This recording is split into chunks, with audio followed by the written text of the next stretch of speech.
నమస్తే, welcome to చిత్రగోప్. నేను మీ వర్మ. తొలి వెలుగు రఘు అనే ఏదైతే ఛానల్ నడుపుతున్నారో మన తొలి వెలుగు రఘు అన్నకి నిన్న ఎన్ఐఏ సమన్స్ అయితే రావడం జరిగింది. అన్న విచారానికి అటెండ్ అయిన మనతో పాటు అన్న ఉన్నారు, ఒకసారి మాట్లాడి తెలుసుకున్నాం. అన్న నమస్తే. నమస్తే భయ్య. అన్న ఎలా చూస్తున్నారు? నిన్న మీరు ఎన్ఐఏ సమన్స్ ఇచ్చిన తర్వాత నిన్న మధ్యాహ్నం 3 గంటలకి మీరు ఎన్ఐఏ ఆఫీస్కి వెళ్ళడం జరిగింది. ఏం క్వశ్చన్స్ అడిగారు, ఏం విచారణ జరిగింది, కొంచెం సూచన చెప్పగలుగుతారా? సో ఎన్ఐఏ విచారణకి వాళ్ళు పిలిచింది కేవలం మాకు ముందు రోజు ఆఫీస్కి వచ్చి సమన్స్ ఇష్యూ చేశారు 91 సిఆర్పిసి కింద. దాని ప్రకారం ఏంటంటే గాదెన్నయ్య గారు అరెస్ట్ అయిన బేస్ ఏదైతే ఆ వీడియో ఉందో ఆ వీడియో మీ దాంట్లో అప్లోడ్ అయింది కదా, దాని రా ఫుటేజ్ కావాలన్నారు. బట్ అప్పటికే 60 days కంప్లీట్ అయింది. సో ఆ ఫుటేజ్ మన దగ్గర ఉండదు. బేసిక్గా యూట్యూబ్ ఛానల్ కాబట్టి మాకు అంత నెట్వర్క్ ఉండదు, సిస్టమ్స్ స్టోరేజ్ ఉండదు కాబట్టి, సర్వర్స్ ఉండవు కాబట్టి లేదు అని చెప్పడం జరిగింది. సో అప్పుడు వాళ్ళు ఏమన్నారంటే మీరు ఆఫీస్కి రండి, ఆఫీస్కి వచ్చి దాన్ని సర్టిఫై చేయండి, అంటే మీ ఆ వీడియో మా ఛానలే, మేమే ఇచ్చినామని చెప్పండి. సో అని సమన్స్ ఇష్యూ చేసి వెళ్ళిపోయారు. నాతో పాటు అనిల్ కూడా ఇచ్చారు, ఎందుకంటే అనిలే అక్కడికి వెళ్ళి షూట్ చేసుకొని వచ్చారు కాబట్టి. సో వాళ్ళు ఇచ్చిన సమన్స్ నేపథ్యంలో మేము వెళ్ళడం జరిగింది.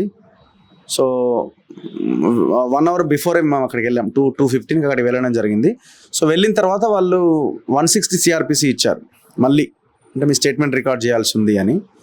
సో ఓకే తప్పకుండా అని దాని తర్వాత వాళ్ళు క్లరికల్ వర్క్ ఇదంతా ఉంటుంది కదా, మీ పేరు, ఊరేంటి, ఎక్కడ ఏంటి అనేది మొత్తం డీటెయిల్స్ తీసుకున్నారు. టోటల్ ఇన్ఫర్మేషన్ తీసుకున్న తర్వాత ఈ వీడియో ఎట్లా షూట్ చేశారు, సో మా కెమెరాతో షూట్ చేసాం, ఫుటేజ్ లేదు, పోయింది. 2 months అయిపోయింది. 60 days అనేది మ్యాక్సిమం పీరియడ్, 2 months అయిపోయింది. సో దాని తర్వాత వాళ్ళు ఇంకా ఛానల్ ఆ వీడియోని డౌన్లోడ్ చేసి ప్రతిదీ అంటే ఈ వీడియో మాదే, అంటే మన తొలి వెలుగులోనే అప్లోడ్ అయింది, వీళ్ళే రికార్డ్ చేశారని వచ్చే విధంగా ఎవిడెన్స్ని కలెక్ట్ చేశారు.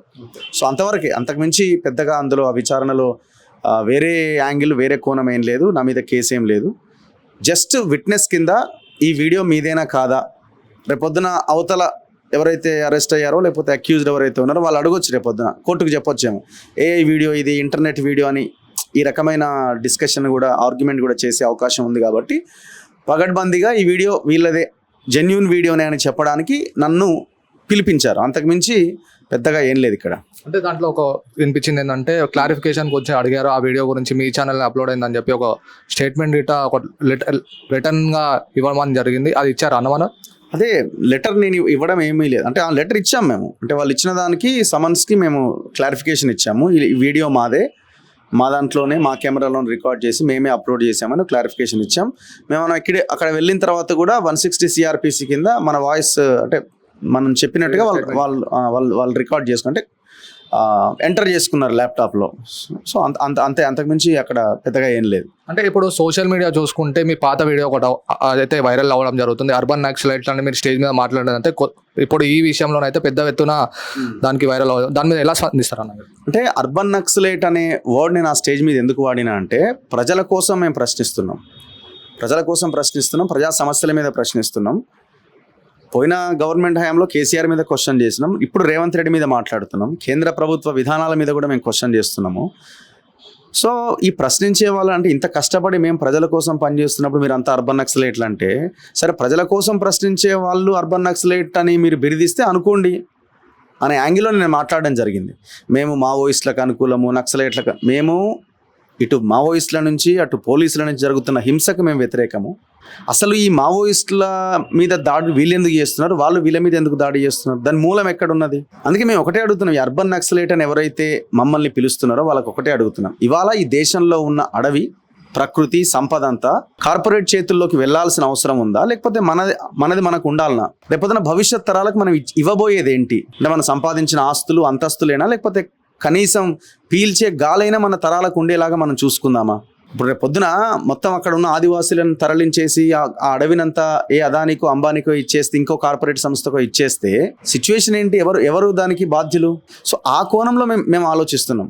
2 వైపులా జరిగే హింసను మేము వ్యతిరేకిస్తున్నాం. అండ్ దాంతోపాటు మేము ముందు నుంచి చెప్తున్నాం, ఈ సమయంలో, ఈ పరిస్థితుల్లో మీరు ఆ అడవిలో ఉండి కొట్లాడడం వల్ల ప్రాణాలు పోవడం తప్ప ఇంకొక ఆప్షన్ ఏం లేదు.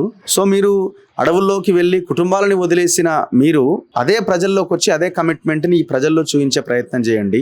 అది ఎలక్షనా, ప్రజా సమస్యల మీద సంఘాలు పెట్టుకొని కొట్లాడతారా, ఏదో రకంగా సో ప్రజల కోసం ఆ రకంగా పనిచేయండి, ఇంకా అద్భుతంగా ప్రభుత్వాలు పనిచేయడానికి అవకాశం ఉంటుంది, వాళ్ళ మీద ఒత్తిడి ఉంటుందా మేము పదే ఎవ్రీడే చెప్తున్నాం. మరి దీన్ని అర్బన్ నక్సలైట్ అనే వర్డ్ మాలాంటి వాళ్ళకి ఎట్లా పెడతారు? ఇంత క్లియర్గా ఇంత క్లారిటీతో మేము ఉన్నాం కదా. అంటే ఫైనల్ గా అలాంటి ట్రోల్ చేసిన వాళ్ళకి ఏం చెప్దాం అనుకుంటున్నారన్న? అంటే అలాంటి ట్రోల్స్ చేసే వాళ్ళకి నేను ప్రధానంగా చెప్పేది అంటే వాళ్ళకి కనీసం సబ్జెక్ట్ లేదు, ఆలోచన లేదు. ఒక రకమైన ఒక ఆలోచనతో ఒక ట్రాన్స్ లో ఉండి డివైడ్ చేసి వాళ్ళు ఆ రకంగా బిహేవ్ చేస్తున్నారు.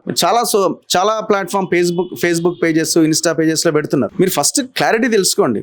ఇంకా దుర్మార్గం ఏంటంటే వాళ్ళకి ఇంటర్వ్యూనా తెలియదు, స్పీచా తెలియదు. మళ్ళీ వాళ్ళు కొంతమంది జర్నలిస్టులు కూడా ఉన్నారు అందులో. నీకు ఇంటర్వ్యూకి, స్పీచ్కి, ప్రెస్ మీట్కి తేడా తెలియని మీరు ఉత్తగానే బురద జల్లితే ఎట్లా? ఫస్ట్ క్లారిటీగా తెలుసుకోండి, సబ్జెక్ట్ తెలుసుకొని పోస్ట్ పెట్టండి. అది వీడియోనా, ప్రెస్ మీటా, ఇన్నయ్య ఎక్కడ మాట్లాడిండు, ఆ వీడియో మేమెందుకు అప్లోడ్ చేసినాము, నేను ఇంటర్వ్యూ చేస్తే ఆయన మాట్లాడిండు అని కూడా మాట్లాడుతున్నారు కొంతమంది. అసలు నేను సంబంధమే లేదు, నేను అక్కడికి వెళ్ళనే లేదు. అందుకే పోస్టులు పెట్టే ముందు 1-2 సార్లు ఆలోచించి పోస్ట్ పెట్టండి. దానివల్ల ఇప్పుడు మీరే చిల్లర అవుతున్నారు కదా, అరెస్ట్ అయిపోయిండు, జైలుకే తీసుకుపోతున్నారు అనే లెవెల్లో పోస్టులు పెట్టుకుంటే వెళ్ళినారు. ఇప్పుడు ఏం జరిగింది? మాకు క్లారిటీ ఉన్నది, ఎందుకంటే మేము గ్రౌండ్లో ఉన్నాం. హిడ్మా ఇంటికి పోతే అరెస్ట్ చేసి, హిడ్మా ఇంటికి పోయిండు కాబట్టి తీసుకెళ్ళిరని కూడా మాట్లాడుతున్నారు. అసలు క్వశ్చనే లేదు. ఎన్ఐఏ ఆఫీసర్లు కనీసం దాని మీద ఒక క్వశ్చన్ కూడా అడగలేదు నన్ను. హిడ్మా ఇంటికి డైరెక్ట్ ఏరోప్లేన్ వెళ్ళి అక్కడ దూకినామా? లేదు కదా. మేము వెళ్తున్న మార్గంలో 10-15 క్యాంపులు ఉన్నాయి. పోలీసులు మమ్మల్ని అడిగారు, ఎక్కడికి వెళ్తున్నారు? ఫలానా చోటుకి వెళ్తున్నాం, వెళ్ళండి, కవర్ కొంచెం కూల్గా వెళ్ళేసి రండి. వాళ్ళు మాకు ఇంకా ఇన్స్ట్రక్షన్స్ ఇచ్చినారు. వాళ్ళు అక్కడ వెళ్తున్న సిఆర్పిఎఫ్, ఆ కోబ్రా దళాలు వీళ్ళందరూ కూడా. మేము ఆ పూవర్తి అనే హిడ్మా విలేజ్కి వెళ్ళాము. వీడియో అంతా షూట్ చేసి మధ్యలో ఒక దగ్గర ఆగిన తర్వాత వాళ్ళే, మీరు ఎక్కడ తిన్నారా లేదా, మా క్యాంప్ ఉంది ఇక్కడే, క్యాంప్కి వచ్చి లంచ్ చేయండి, పోలీసులు అన్న మాటలు ఇవన్నీ. వాళ్ళు మమ్మల్ని జర్నలిస్టుల కింద చూశారు వాళ్ళు. మేమే అక్కడ వేరే వాళ్ళని ఎవరో ఒకరిని వెళ్ళి కలిసి రాలేదు కదా. అక్కడ ఉన్న సిచ్యువేషన్ని మేము చేయడానికి ప్రయత్నం చేసినాం అంతే తప్ప ఇంకేదేదో మాట్లాడేసి రాలే కదా. సో ఇదంతా పబ్లిక్ డొమైన్లో ఉన్నది. మనం అంతా జర్నలిస్టులుగా మనం పబ్లిక్ డొమైన్లో ఉన్న విషయాన్ని ప్రజల ముందు పెడుతున్నాం అంతే. తెరిచిన పుస్తకమే కదా ఇది. తెర వెనకాల కూర్చొని ఒక 4 గోడల మధ్య కూర్చొని చేస్తున్నది కాదు కదా. ఇప్పుడు అక్కడ నుంచి కవర్ చేసినంత తెచ్చి మనం వీడియో ప్లే చేసినాం కదా. మరి ఎందుకు ఇంకా ఇట్లాంటి ఈ మాటలు మాట్లాడడం? నేను అదే అంటున్నా, ఆ సోషల్ మీడియా పోస్టులు పెట్టేవాళ్ళు, ట్రోల్స్ చేసేవాళ్ళు, మేము పని చేస్తున్న దాంట్లో ఒక 10% పబ్లిక్లోకి వచ్చి పని చేయండి, దేశం మారిపోతుంది. సాటిలైట్ మీడియా మీకు సమన్స్ రాకముందే సాటిలైట్ మీడియాలో ఆల్రెడీ వార్తా ప్రచారం అయిపోయింది, మీకు సమన్స్ వచ్చినాయి, ఆల్రెడీ అరెస్ట్ చేసేసారని. సాటిలైట్ మీడియాకి మీకు ఎలాంటి సమాధానం చెప్పవు? అసలు సమాచారం ఎక్కడిది? సమన్స్కి నోటీసులకు కూడా తేడా తెలుస్తలేదు వాళ్ళకి. ఇంకొక ఛానల్ అయితే ఏకంగా ఆయన యూట్యూబ్ ఛానల్ మీద కేసు పెట్టిందని రాసింది, బ్రేకింగ్ న్యూస్ ప్లేట్స్ వేసింది. కేసు ఎక్కడ ఉంది? ఎఫ్ఐఆర్లో ఎవరి పేరు ఉంది? రిమాండ్ కేసు డైరీకి వచ్చేసరికి నా ఛానల్ పేరు కూడా లేదు, ఓన్లీ జస్ట్ లింక్ పెట్టినారు అంతే. సో అంటే ఇది ఒక సెన్సేషనల్ కోసమో లేకపోతే వాడి మీద బురద జల్లాలి అనే ఒక ఉద్దేశమో, ఒక ఇంటెన్షన్ ఉంటే తప్ప ఇట్లాంటివి జరుగుతూ ఉంటాయి. రెండోది ఏంటంటే కనీసం ఆ కంటెంట్ మీద అవగాహన లేకపోవడం, తెలుసుకొని చేయకపోవడం, ఇష్టం వచ్చినట్టుగా పెడుతున్నారు. ఇవన్నీ పెద్దగా పట్టించుకోవాల్సిన అవసరం లేదు. Time will decide. కాలమే ప్రతిదానికి సమాధానం చెప్తుంది. జరుగుతున్నది కూడా అదే. చిత్రగుప్త అధినేత గిరీష్ దారమోని మన తొలి వెలుగు రఘును మర్యాదపూర్వకంగా కలవడం జరిగింది.